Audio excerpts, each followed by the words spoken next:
প্রমাণ করো যে √2 একটি অমূলদ সংখ্যা। তো √2 একটি অমূলদ সংখ্যা, কারণ এটাকে ভগ্নাংশ আকারে লেখা যায় না। √2 এর মান বের করলে দশমিকের পরে অসংখ্য সংখ্যা আসে, তো এই জন্য এটি অমূলদ সংখ্যা। তবে আমাদেরকে এখন প্রমাণ করে দেখাতে হবে যে √2 একটি অমূলদ সংখ্যা। তো √2 একটি অমূলদ সংখ্যা যদি √2 মূলদ সংখ্যা হয়,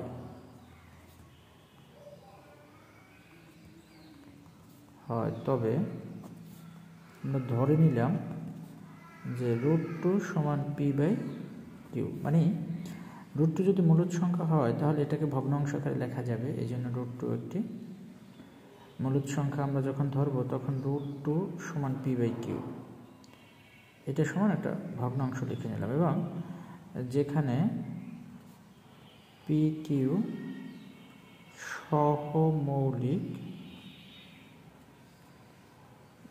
স্বাভাবিক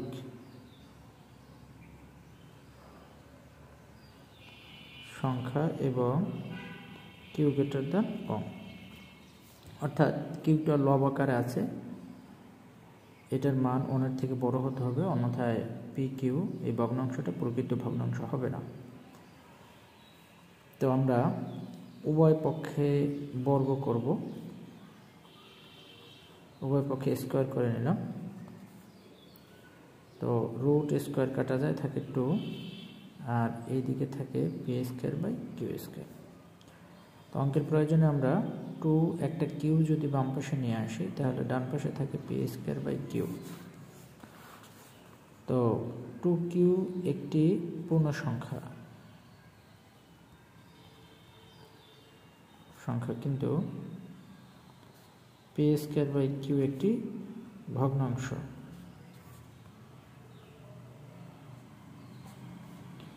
এরা সমান হতে পারে না, অর্থাৎ 2q নট ইকুয়াল p²/q। √2 কে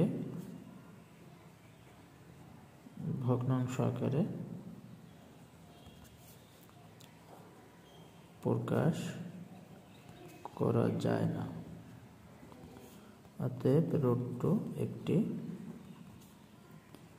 অমূলদ সংখ্যা প্রমাণিত।